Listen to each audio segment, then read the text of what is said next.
सुनिए डॉक्टर श्याम सुंदर पराशर जी की अनमोल कथा। आज की इस कथा में आप लोगों को भगवान राम की कथा की विशेष महिमा, उनकी शक्ति के बारे में बताया जाएगा और सुंदर कुछ भजन सुना के आप लोगों के मन को ईश्वर की तरफ बढ़ाया जाएगा। तो ध्यान से सुने आज की कथा और प्रेम से बोलिए श्री राधे राधे। कहा कि जमुना के तट पर, और वृंदावन की पहचान क्या है? वृंदावनम गोवर्धनम यमुना पूर्णा वीक्षा से उत्तमा राम माधव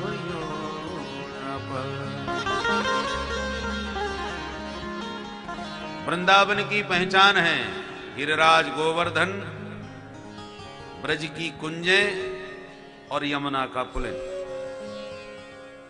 तीन रानी हैं ब्रज में भी, राधा रानी, यमुना महारानी और रज रानी।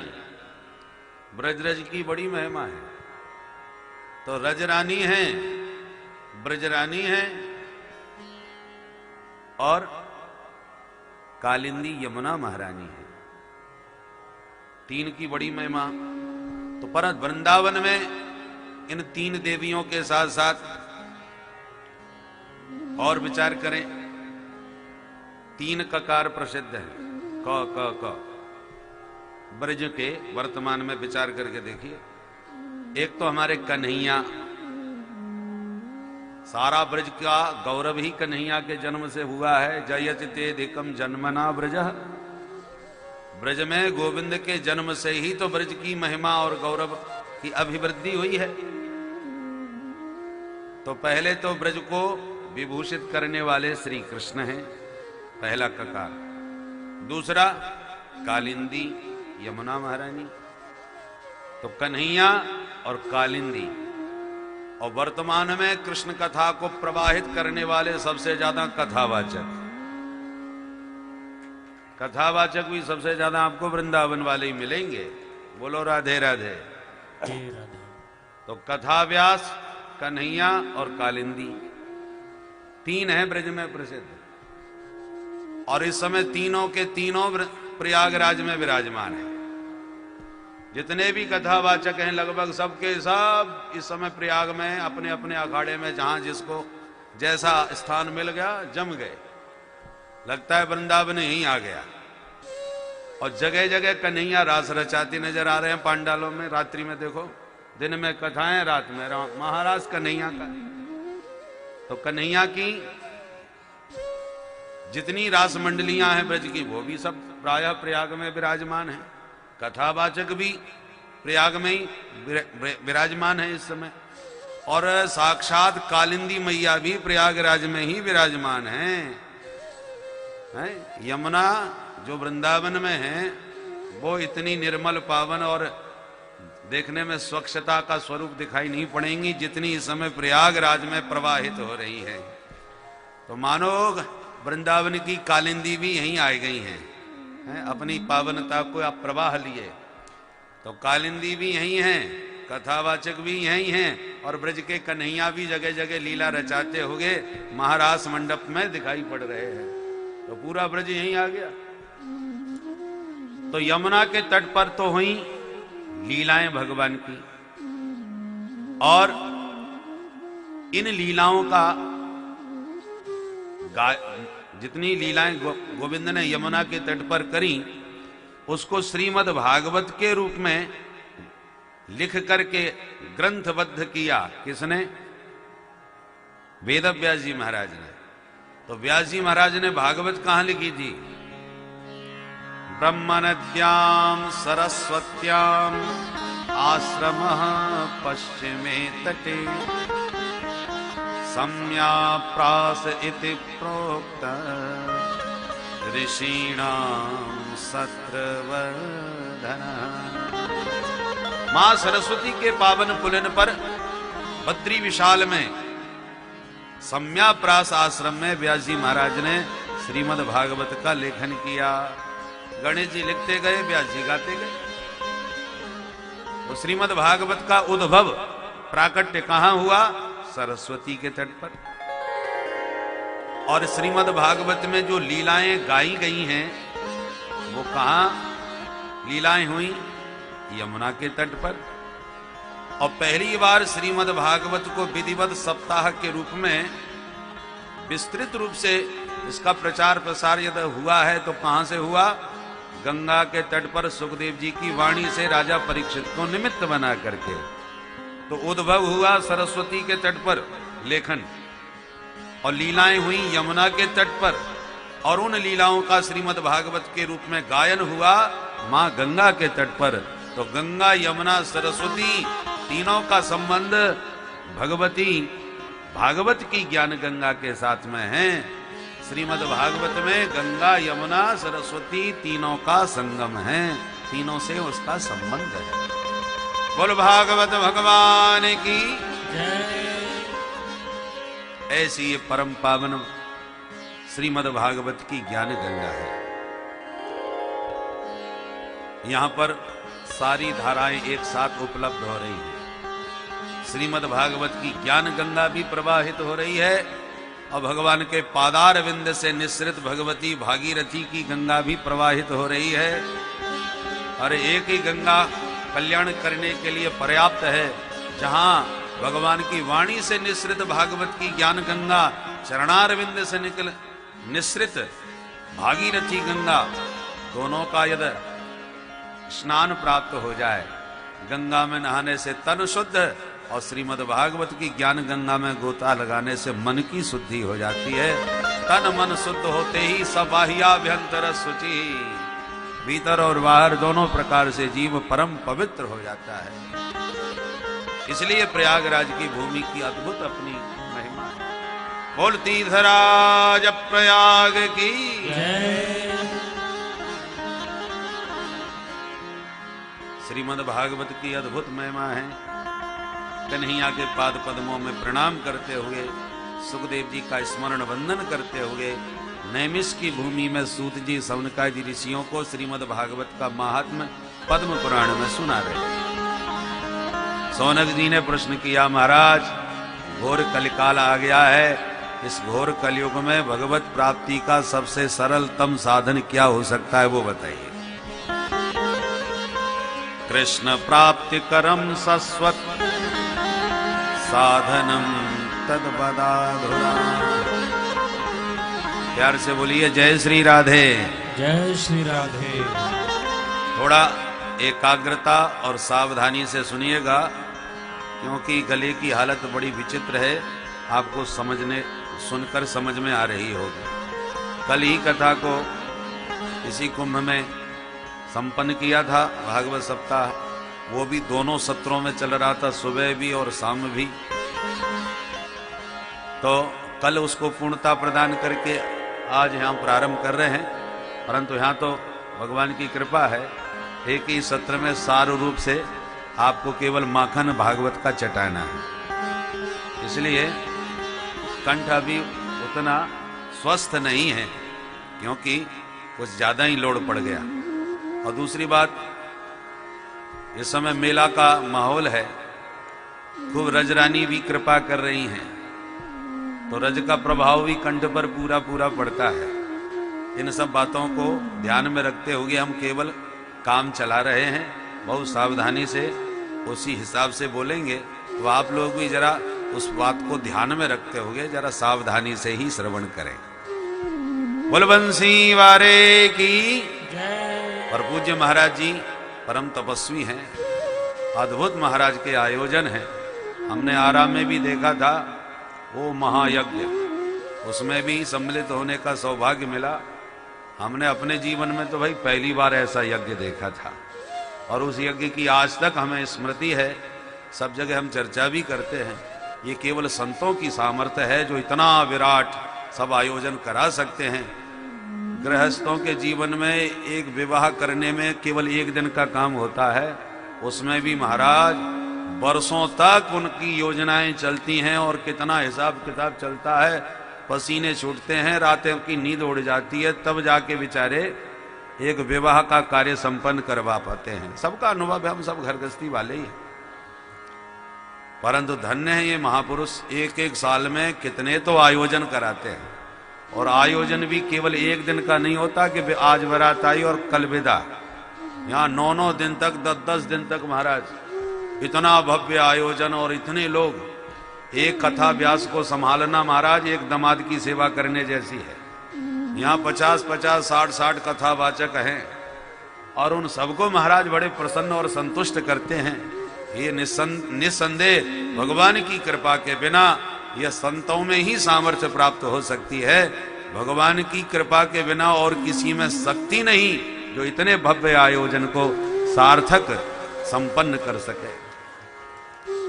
भगवान ने अपूर्व शक्ति दी है, जबकि स्वल्प आहार है, स्वल्प निद्रा है, और शरीर से भी महाराज का कितना कृशकाय है, परंतु कैसी भगवान ने शक्ति और सामर्थ्य पूज्य स्वामी श्री को प्रदान की है, जो कि सारा काम अच्छा स्वयं नियंत्रित करते हैं।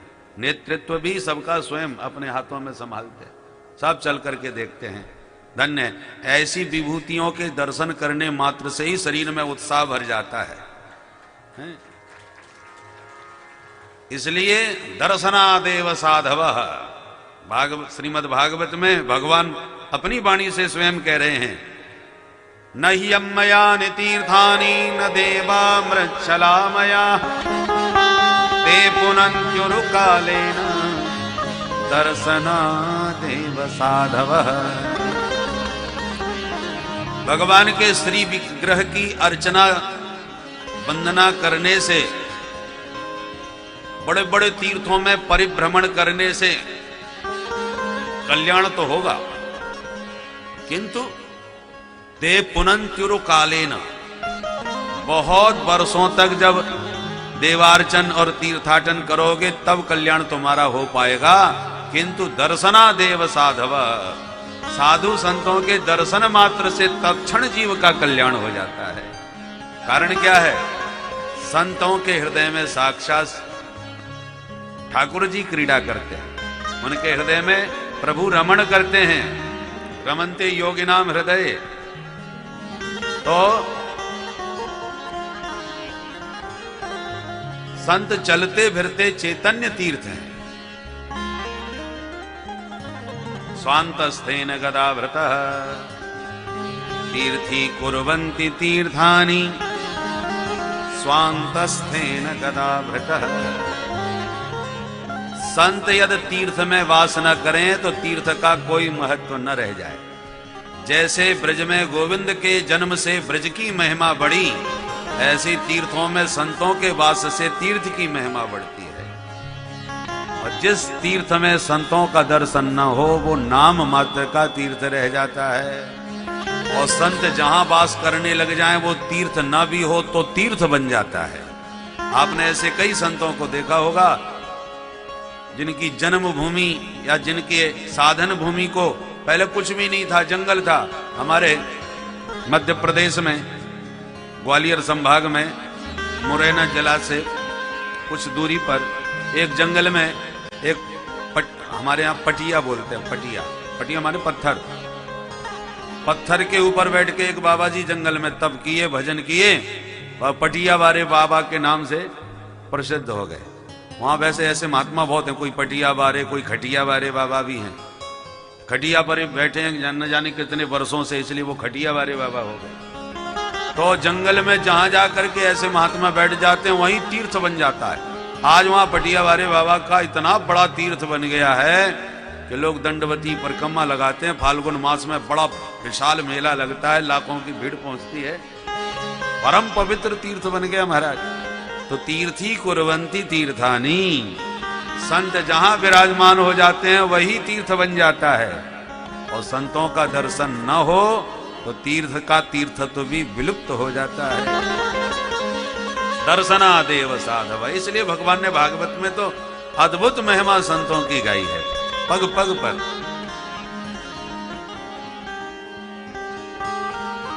तो सौनक जी प्रश्न कर रहे हैं सूत जी महाराज से नेमिष भूमि में कि प्रभु कलयुग में कठिन साधन कोई करने वाला नहीं है, अतः भगवत प्राप्ति का सरलतम साधन समझाइए, क्योंकि आपके ऊपर गुरु कृपा है। सूत जी बड़े प्रसन्न हुए। महात्माओं, तुम्हारे मन में मेरे प्रति श्रद्धा है तो मैं सभी शास्त्रों का सार ही तुम्हें सुनाऊंगा, सावधान होकर के सुनना। काल व्याल मुखग्रास त्रास निर्णास हेतवे श्रीमद् भागवतम शास्त्रम कलौ कीरेण भासितम। महात्माओं, ये सारा संसार काल कबलित होने वाला है, एक न एक दिन काल के गाल में जाने वाला है।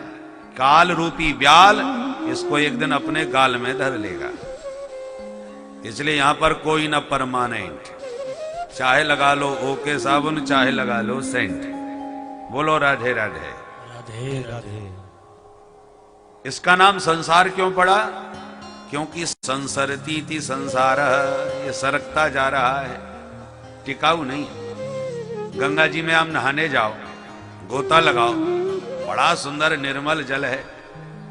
अब आप चाहो कि हमें जब भी डुबकी मारें तो यही जल मिले जिसमें अभी गोता लगाया है, हमें ये जल बहुत पसंद आया, तो भैया अब वो जल तो गया। स्नान आपने किया, जल आगे बह लिया, अब दोबारा गोता लगाओगे तो दूसरा ही जल मिलेगा। वो तो जल कहां से कहां पहुंच गया। जैसे गंगा जी के बारे में कोई पूछा जाए कितनी पुरानी, बोले साहब हजारों वर्ष से भारत भूमि में प्रवाहित हो रही है, गंगा जी तो बहुत पुरानी है। ये बात सत्य है, पर आप जितनी बार गोता लगाओगे तब तब आपको जल तो नया ही नया मिलता है ना। जिस जल में आपने गोता लगाया वो दोबारा मिलने वाला नहीं है, गया और दूसरा आया।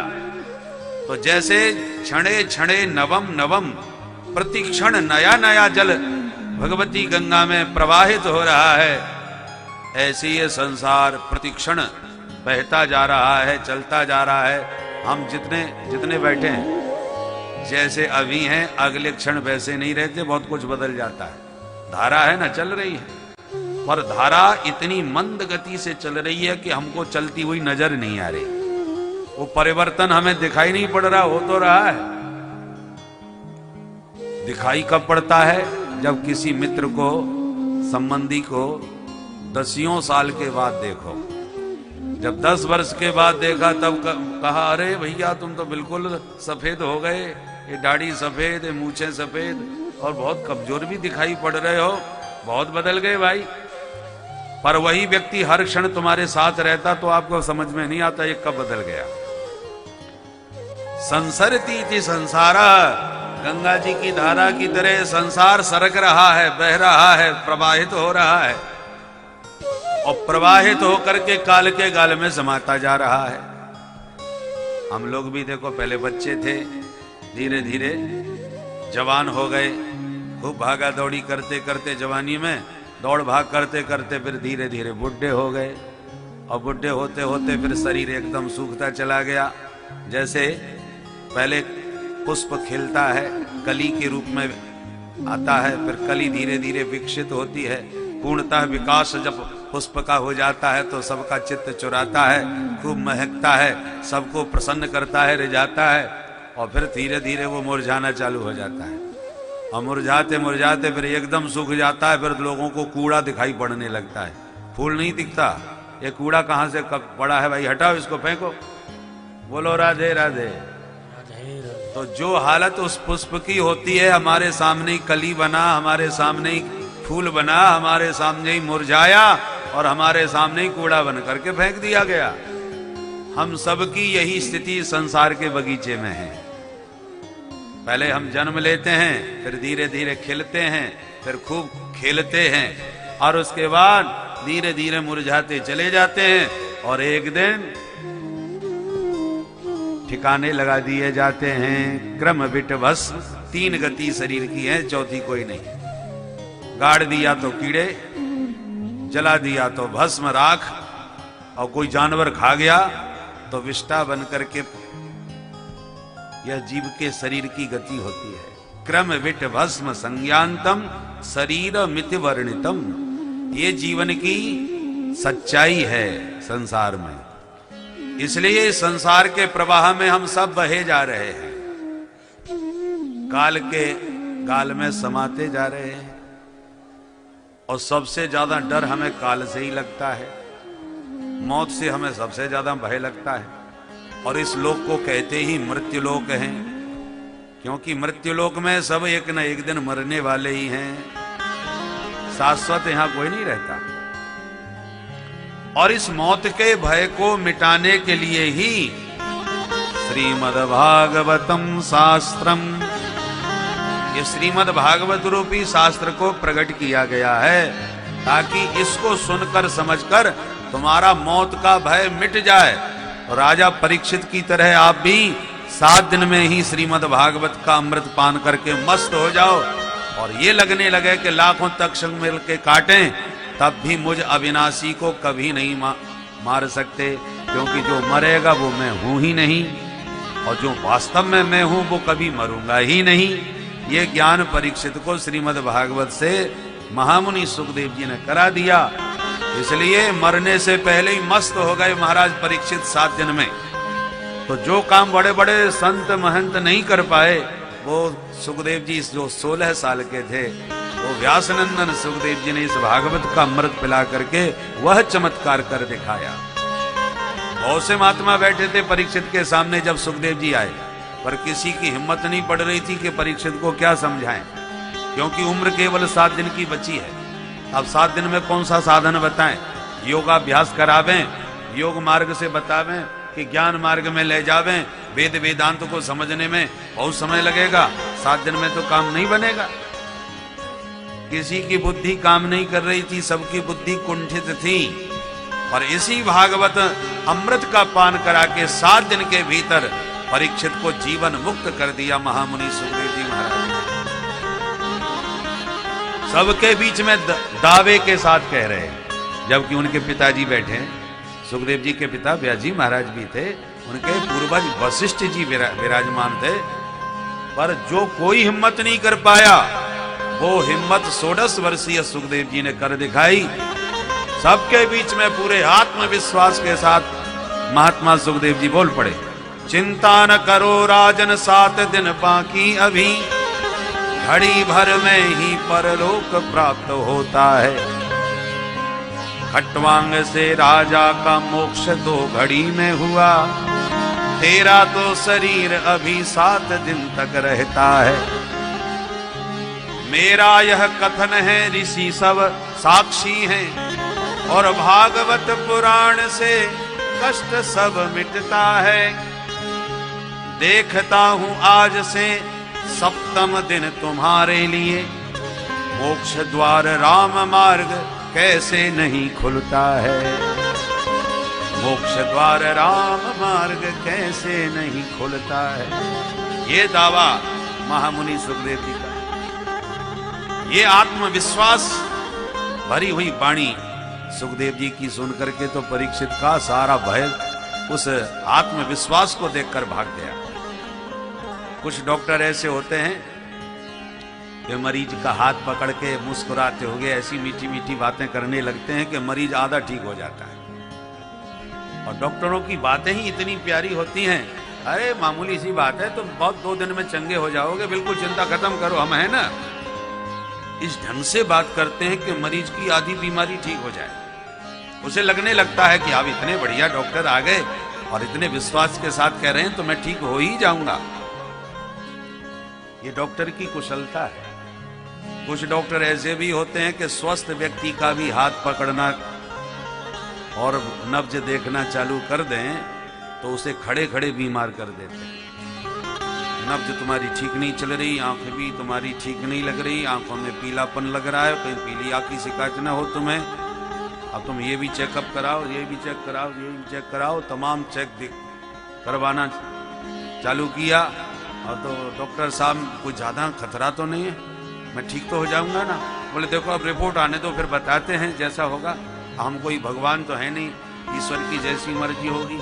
ऐसी घुमा घुमा के बात करते हैं कि बेचारे की धड़कन तेज होने लगती है, रात भर ना आ रहा हो, बुखार तो आ जाए, टेंशन में चला जाए, डिप्रेशन में चला जाए, न जाने कैसी रिपोर्ट आएगी, क्या होगा। तो ऐसे डरावने भी होते महाराज।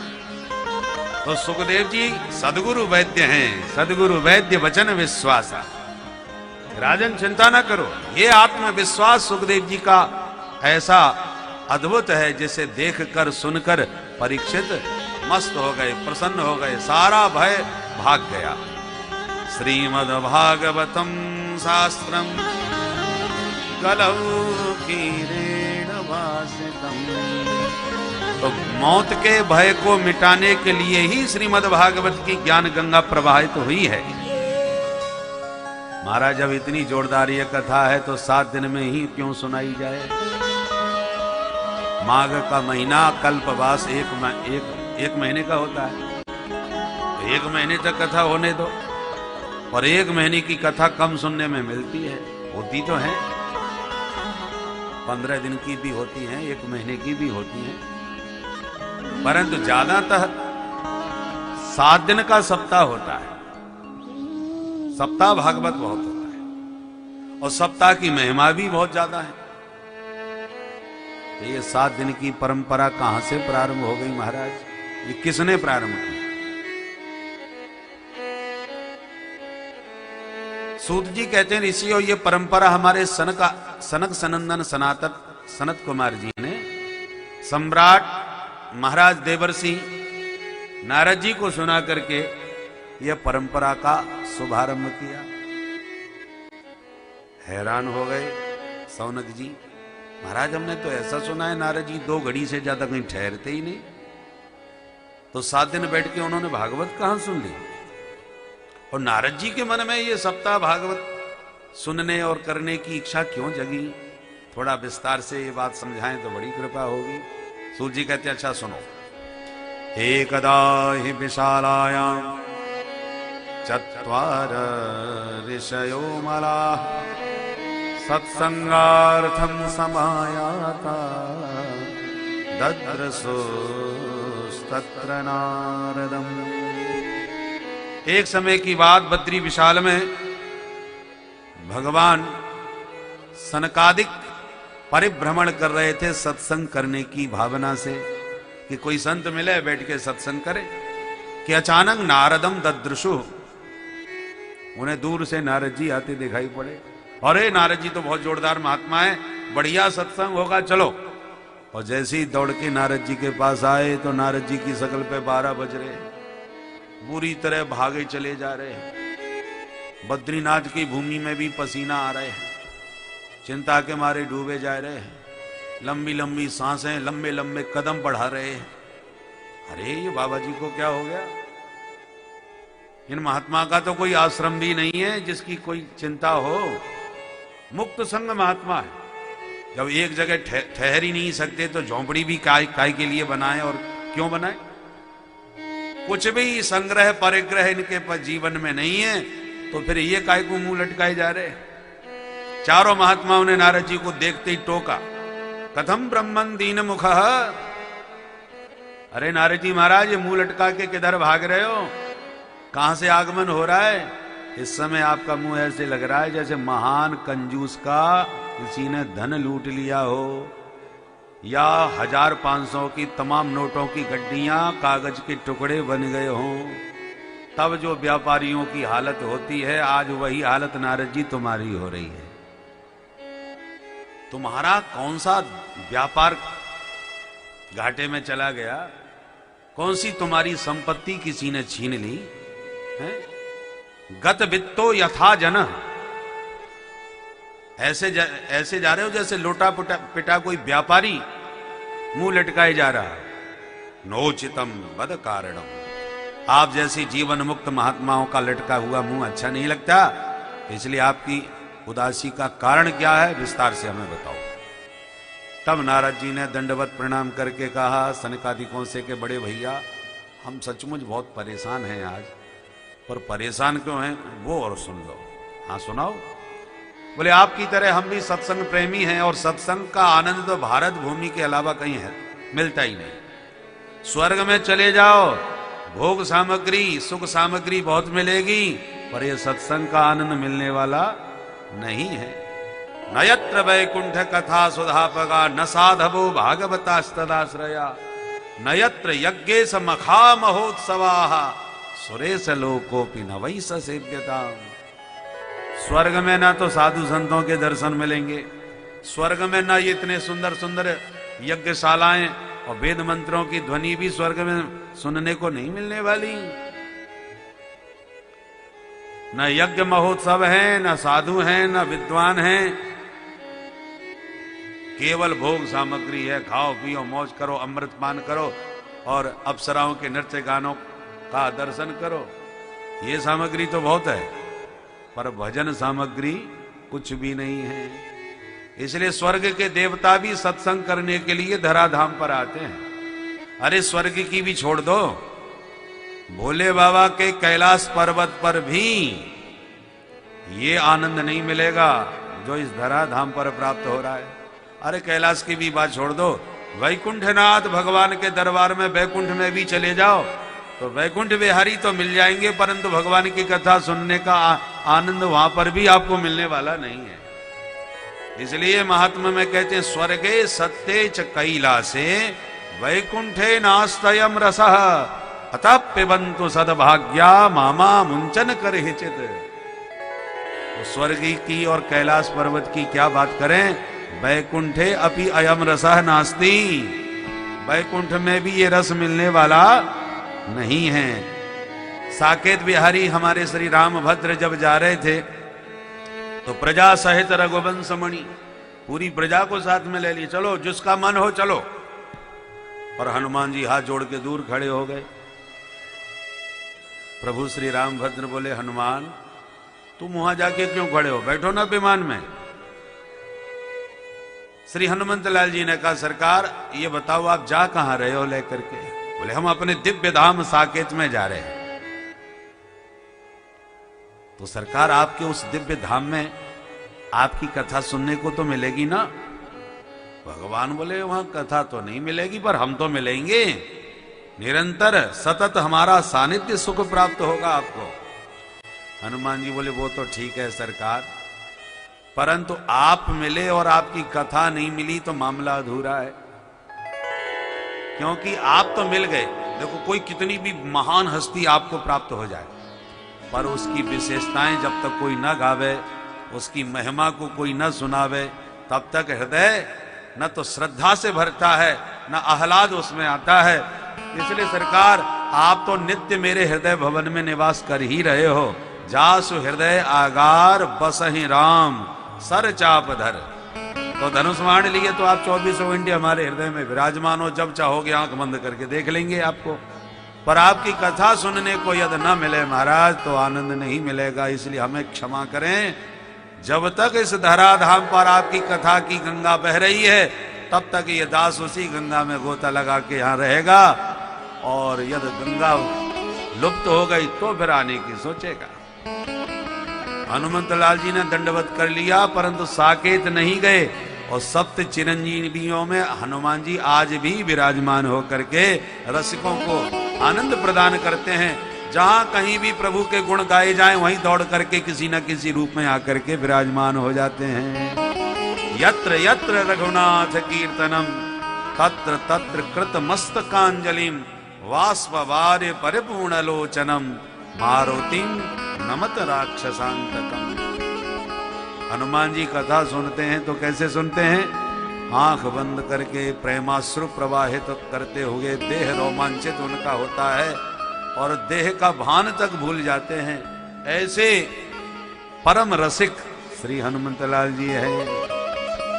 प्रभु चरित्र सुनबे को रसिया, प्रभु चरित्र सुनबे को रसिया, प्रभु चरित्र सुनबे को रसिया, प्रभु चरित्र सुनबे को रसिया। राम लखन सीता मन बसिया, राम लखन सीता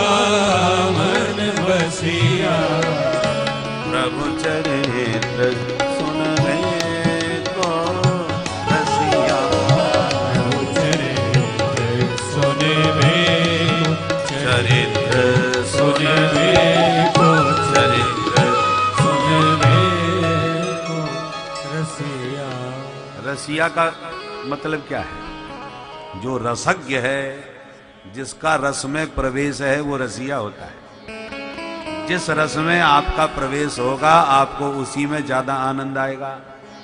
संगीत में अद्भुत रस है, पर संगीत का जिसको बिल्कुल भी ज्ञान न हो, उसके सामने कोई शास्त्रीय संगीत का गायन करे तो सिर खुजलाएगा और धीरे से खिसक जाएगा कि ये क्या हा कर रहे हैं, हमारे तो पल्ले ही नहीं पड़ रहा भैया। ध्रुपद धमार का जब संगीत होता है ना, तो यही सुनाई पड़ता है चारों तरफ, और बड़े बड़े जानकारों की खोपड़ी खराब हो जाती है, साधारण की तो बात छोड़ दो। श्रीधाम वृंदावन में अभी भी ऐसे ध्रुपद धमार के गायक हैं, परंतु जब उनकी गायकी सुनने बैठो महाराज, शेर दहाड़ता है, ऐसी गर्जना करके गाते हैं। परंतु आनंद उसी को आएगा जो उसका मर्मज्ञ होगा, उस रस में उसका प्रवेश होगा, नहीं तो सिर खुजला के चला जाएगा। हर व्यक्ति का हर रस में प्रवेश नहीं होता, सब अपने अपने रस के रसिक हैं। उसी प्रकार हनुमंतलाल जी भगवान के गुण गणों की गंगा में गोता लगाने के परम रसिक हैं। बहुत ही उच्च कोटि के वक्ता भी हैं और श्रोता भी हैं। वक्ता इतने जोरदार हैं कि जिसको कथा सुनावे उसी का शोक समाप्त करावे। अशोक वाटिका में माता जानकी जी सशोक बैठी थी। अशोक वाटिका में बैठ करके अशोक वृक्ष से कह रही हैं, सत्य नाम कर हर मम शोका। अरे तेरा नाम अशोक है भैया, और तेरे वृक्ष की छाया में अशोक तेरा नाम है, और मैं सशोक बैठी हूं, शोक से युक्त हूं। तू अपना नाम सत्य कर, मेरा शोक दूर कर। सत्य नाम कर हर मम शोका। पर किशोरी जी का शोक कोई दूर नहीं कर पा रहा उस अशोक वन में।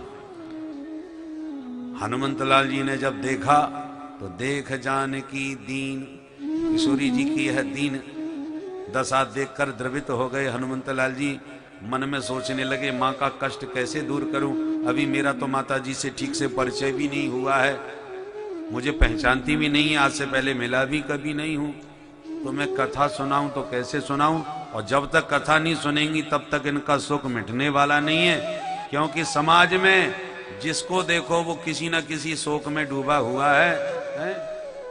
क्योंकि नाम ही इसका दुखालय है। तो दुखालयम शाश्वतम, जगत में हर प्राणी दुखी है। कोई पैसा के लिए रो रहा है, कोई पुत्र के लिए, कोई परिवार के लिए, कोई पद के लिए, कोई प्रतिष्ठा के लिए। जिसको देखो सब रो रहे हैं, सब शोक मग्न हैं। इन सबको अशोक करने का एक ही उपाय है। क्या? बोले वो है राम कथा। प्रभु के चरित्रों का रसपान करो, जीवन के जितने भी ताप हैं, संताप हैं, सब समाप्त हो जाएंगे, सारे शोक समाप्त हो जाते हैं। तो हनुमंतलाल जी ने सोचा, वैसे कथावाचक का मन होता है कि पहले हमारी कोई पूजा करे, आरती करे, वंदना करे, प्रार्थना करे, तब हम कथा उसे सुनावें। व्यास का पूजन होता है, तब वो कथा कहने की कृपा करता है। हनुमान जी का तो पूजन अर्चन कुछ नहीं, व्यास गद्दी भी नहीं, वो खुद ही जाकर के तरु पल्लव में बैठ गए। ऊपर व्यास जी का आसन ऊपर होना चाहिए, हनुमान जी भी ऊपर बैठे, अपनी व्यास गद्दी खुद ही अपने हिसाब से बना ली है, और बैठ करके अब सोचा कि चलो पूजन वूजन छोड़ो, कथा प्रारंभ करो। डायरेक्ट सुनाना चालू कर दिया।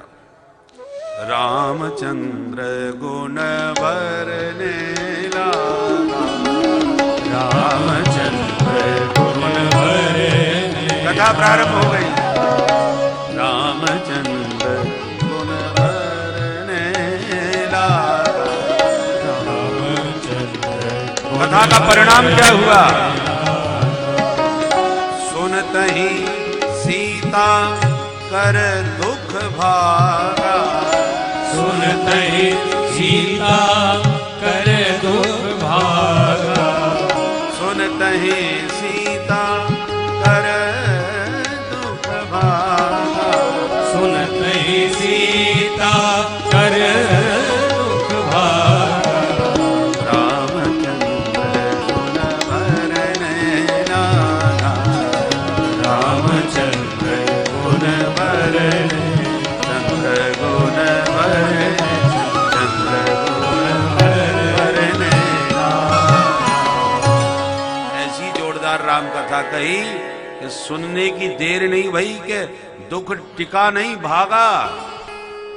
दुख को भगते गैल नहीं मिली महाराज, मैदान छोड़ के भागा। अशोक नाम आज सार्थक कर दिया हनुमंत लाल जी ने राम कथा सुना करके। किशोरी जी का समस्त शोक पलायन कर गया। गदगद हो गई माता जानकी जी, प्रसन्नता में भर गई। भैया इतनी प्यारी कथा सुनाई, कौन कथावाचक है, जरा दर्शन तो दो।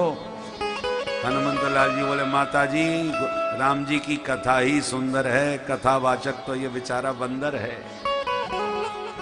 आप कथा का आनंद लो, कथावाचक को रहने ही दो। नहीं नहीं, एक बार भैया मेरी आंखों के सामने तो आओ, इतनी प्यारी आपने कथा सुनाई, मेरा सारा शोक मिटा दिया, तो एक बार दर्शन तो दो।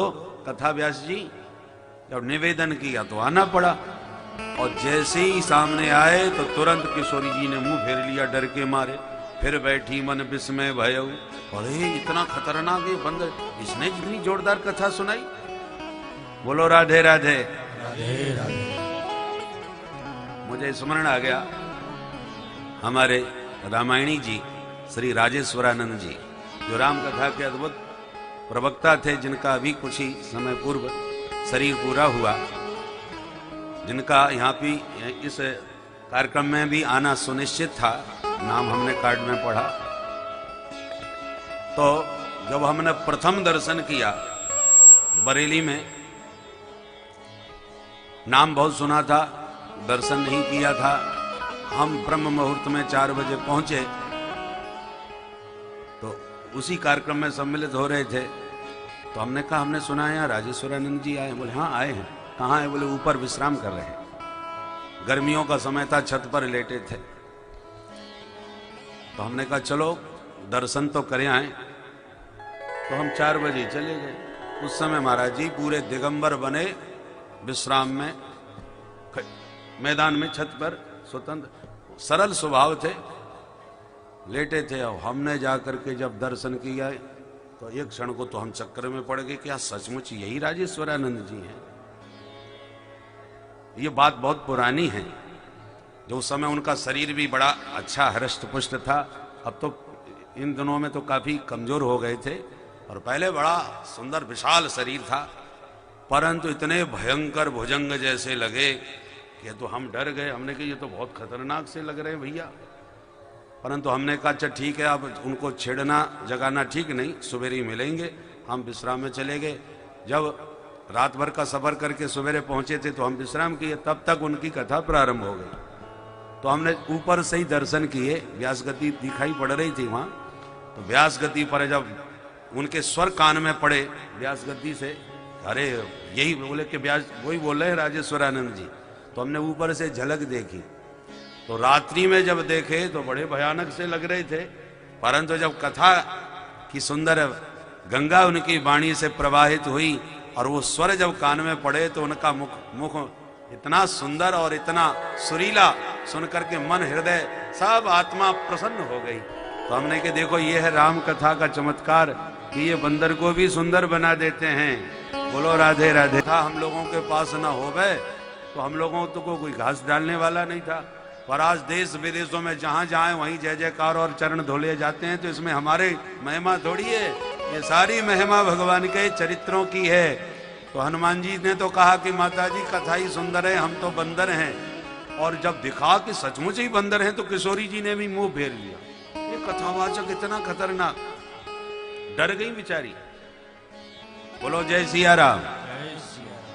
अब बताओ, इतनी बढ़िया कथा सुनाई और फिर वक्ता की तरफ से कोई मुंह फेर ले तो वक्ता को कितना बुरा लगता है कि दान दक्षिणा देना तो दूर रहा।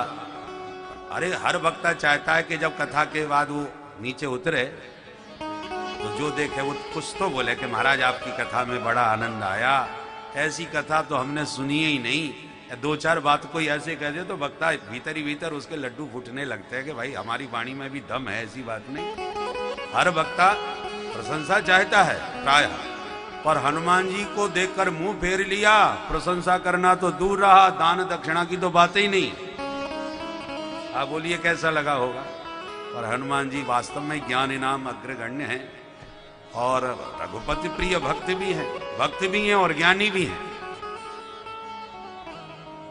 किशोरी जी को पूरा विश्वास दिला दिया कि माता जी राम दूत, मैं मात जानू, मैं प्रभु का सेवक हूं, दास हूं, सत्य शपथ करुणा निधान की। जब विश्वास दिलाया, अस्तु राम कथा नहीं कहना, यहां तो अनेक कथाएं चल रही हैं, आप सुनेंगे। कहने का तात्पर्य सिर्फ इतना है, केवल भगवान की कथा ऐसी है जो जीव के संताप को और शोक को शमन कर सकती है।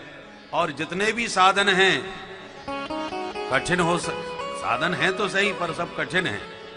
योग साधन करोगे, कब योग भ्रष्ट हो जाओ कोई पता नहीं। योगी योग भ्रष्ट हो सकता है, ज्ञानी ज्ञानाभिमानी हो सकता है, पर भगवान के चरित्र इतने प्यारे हैं, ये भगवान के चरण कमलों से जोड़ देते हैं। भक्तिम पराम भगवती प्रतिलभ्य कामम, भगवान के पाद पद्मों में पराभक्ति प्रदान करने वाली भगवान की ये पावन कथा है और जीव की व्यथा को मिटाने वाली ये कथा है।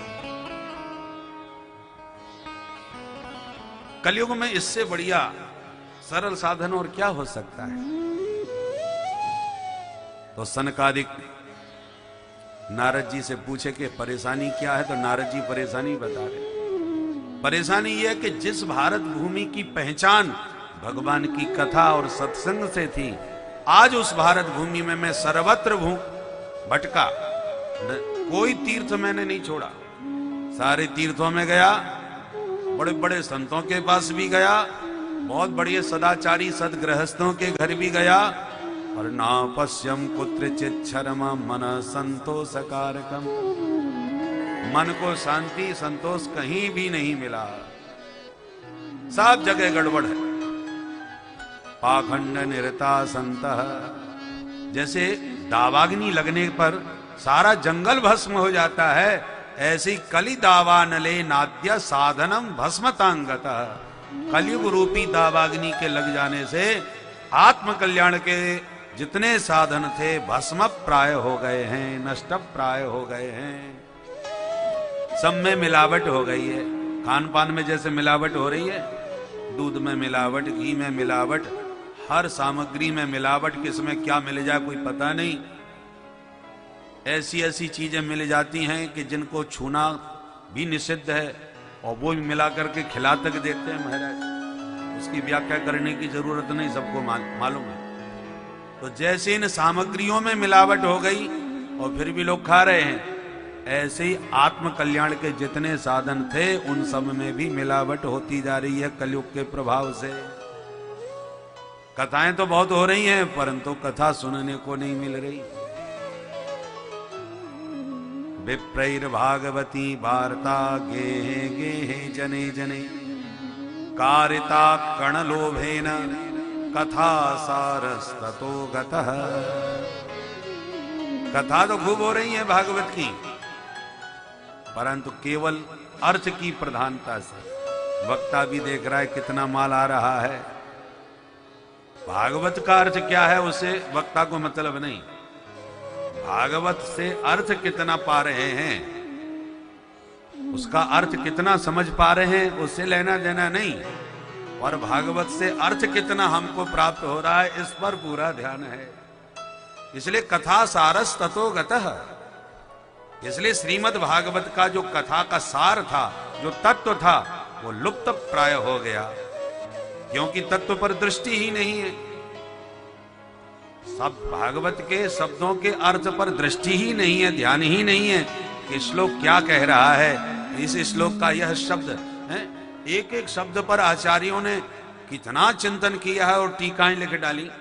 श्रीमद् वल्लभाचार्य महाप्रभु की सुबोधनी टीका को देखिएगा, श्रीधर स्वामी पाद, बंशीधर स्वामी पाद, जीव गोस्वामी जी महाराज, विश्वनाथ चक्रवर्ती जी महाराज, इन आचार्यों ने श्रीमद् भागवत की गहराई में गोता लगाया है। पारमहंस संहिता है ये, अक्षर अक्षर का स्वाद लिया है और भागवत का चिंतन करते करते ये महापुरुष स्वयं भागवत बन गए भृंगी कीट न्याय से। ये तो कल्प वृक्ष है, जो मांगो सो मिलेगा।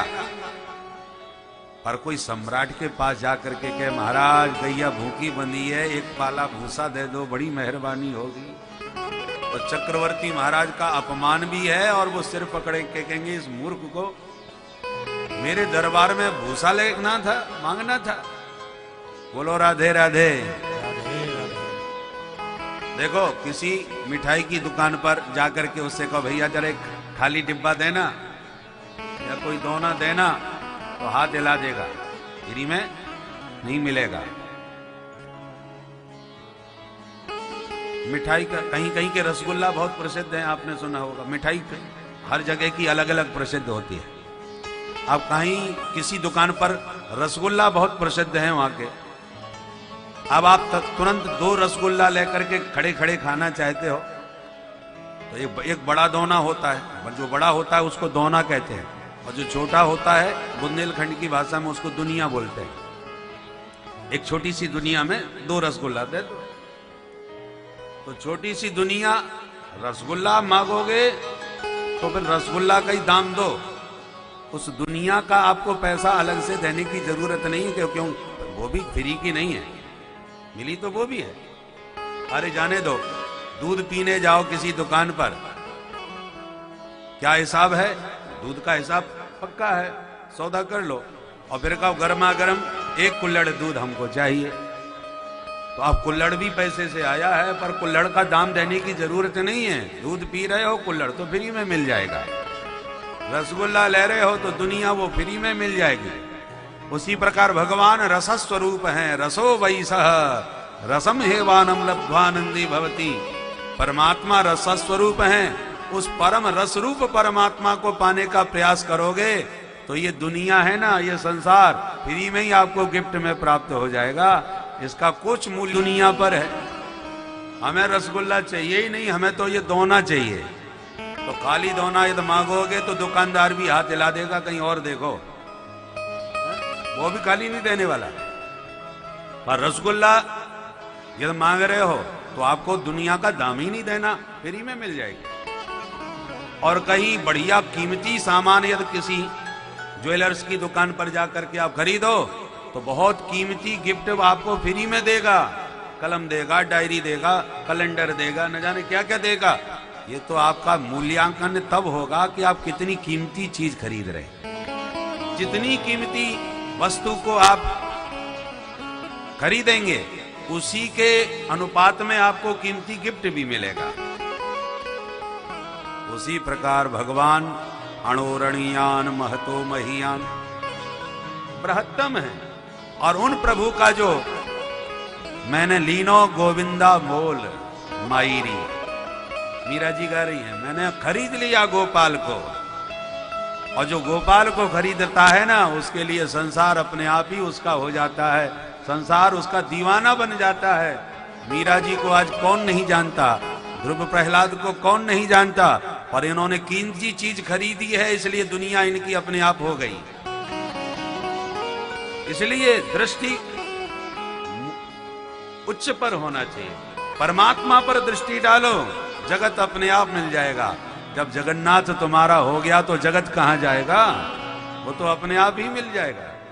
बोलो राधे राधे। राधे राधे। नारद जी कहते हैं भैया हम सब जगह भटके, कहीं भी शांति नहीं मिली, ना सत्संग मिला, तो हमने सोचा चलो वृंदावन धाम चलें और यमुना के तट पर गोविंद की लीला का आनंद लें।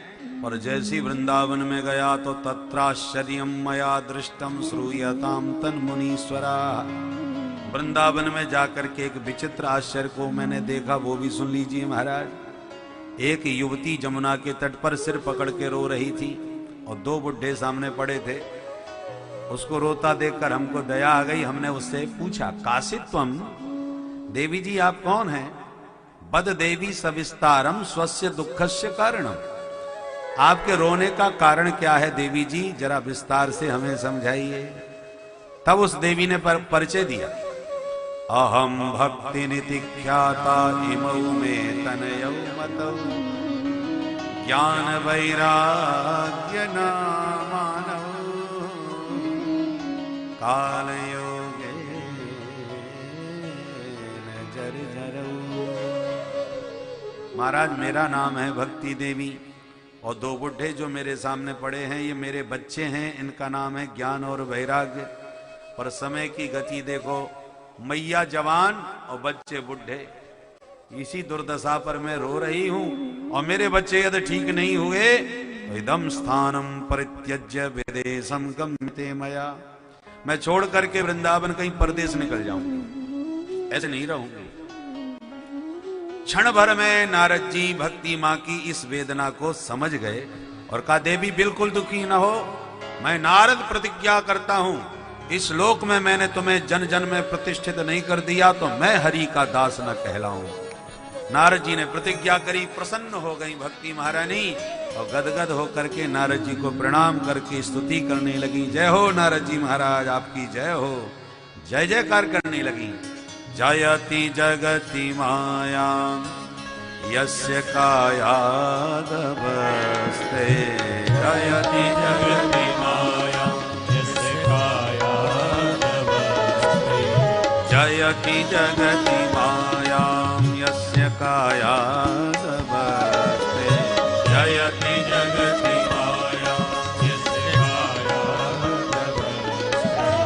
वचन रचन मेकं केवलं चाकलैया, वचन रचन मेकं केवलं चाकलैया।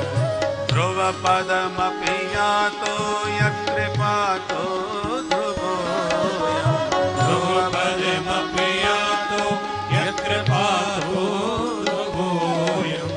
सकल कुशल पात्रं ब्रह्मपुत्रं नतास्मि, सकल कुशल पात्रं ब्रह्मपुत्रं नतास्मि।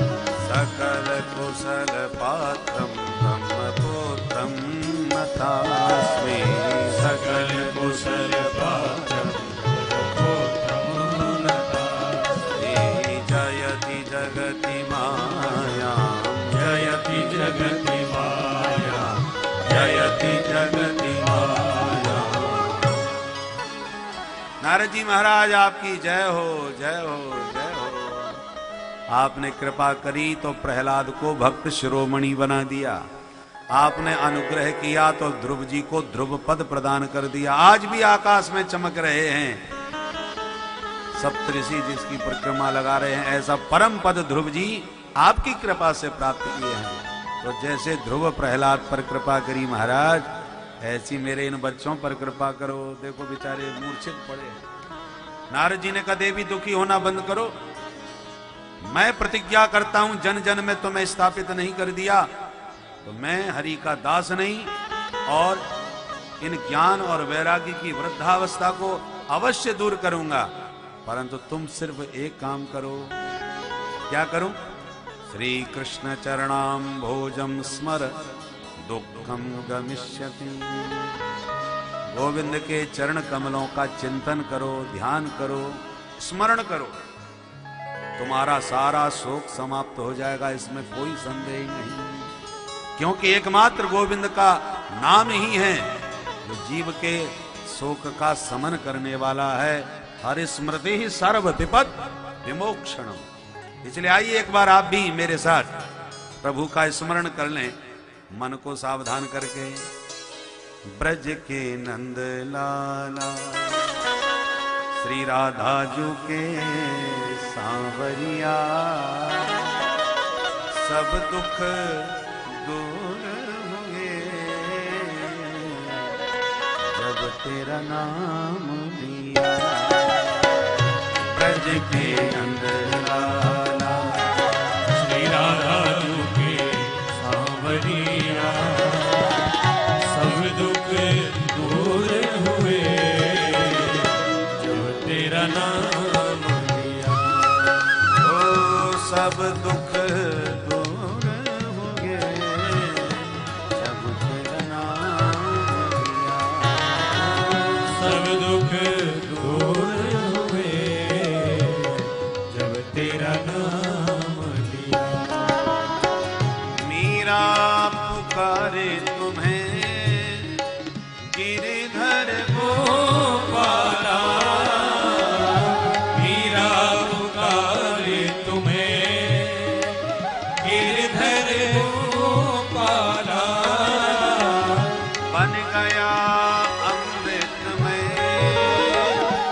इसका भरा प्याला बन गया अमृतमय, इसका भरा प्याला, इसका भरा प्याला, कौन मिटाए उसे जिसे तूने राख लिया, सब दुख दूर होंगे जब तेरा नाम लिया। ब्रज के लाला श्री राधा जी के सांवरिया, सब दुख दूर हुए जब तेरा नाम। श्री राधे। दोनों हाथ उठा के ताली सेवा करते हुए गा। जय हो।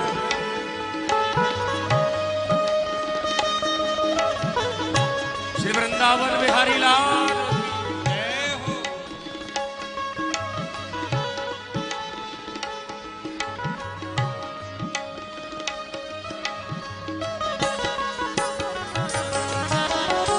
जब तेरे गोकुल में आई विपदा भारी, जब तेरे गोकुल में आई विपदा भारी, एक इशारे पे सारी विपदा तारी, एक इशारे में सारी विपदा टारी, सारी विपदा तारी। मुड़ गया वो वरदान जिसे तूने उठा लिया, सब दुख दूर होंगे जब तेरा नाम ब्रज के लाला श्री राधा जी के सांवरिया, सब दुख दूर जब तेरा नाम। श्री राधे।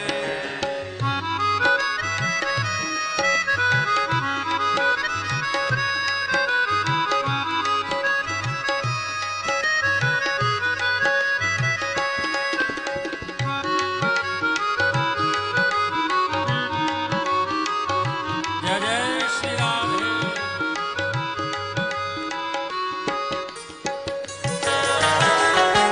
नैनों में श्याम बसे, मन में बनवारी, नैनों में श्याम बसे, मन में बनवारी, सुध बिसराए गई मुरली की धुन प्यारी, सुध बिसराए गई मुरली की धुन प्यारी, बंसी की धुन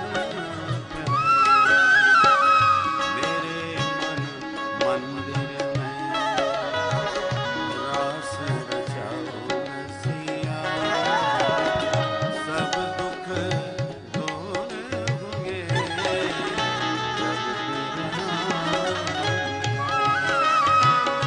ब्रज के लाला श्री राधा जी के सांवरिया, श्री राधे। सब दुख दूर हुए जब तेरा नाम। ओ सब दुख दूर होंगे जब तेरा नाम लिया। ओ सब दुख दूर प्रेम से ताली बजाते हुए तेरा नाम लिया। हमारो धन राधा श्री राधा श्री राधा, हमारो धन राधा श्री राधा श्री राधा, ओ परम धन राधा राधा राधा राधा राधा, परम धन राधा राधा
का स्मरण समस्त कष्ट का निवारक है।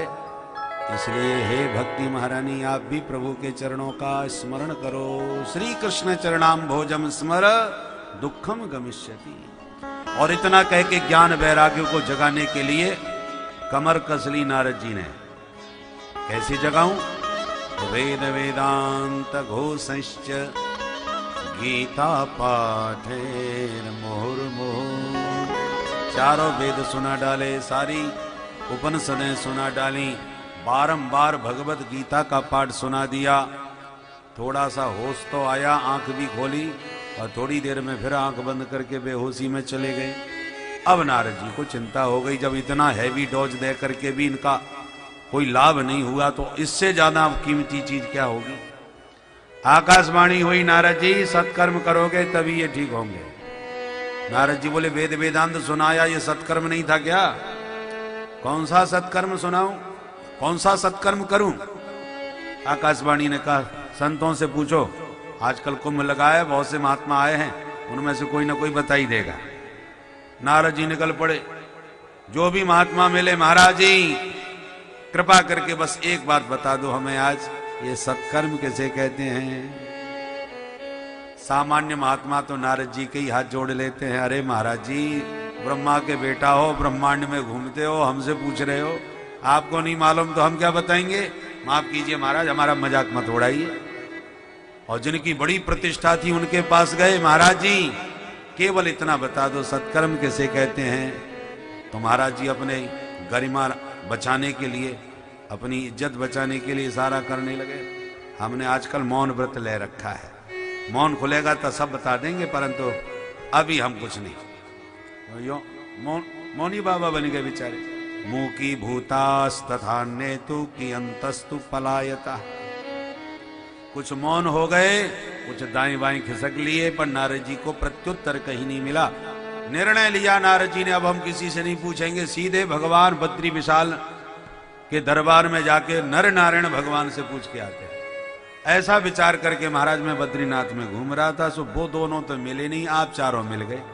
चिंता का मेरा कारण आपने पूछा, हमने अपनी राम कहानी आपको सुना दी। अब प्रश्न आप चारों से ही करता हूं, आप ही बता दो सत्कर्म किसे कहते हैं?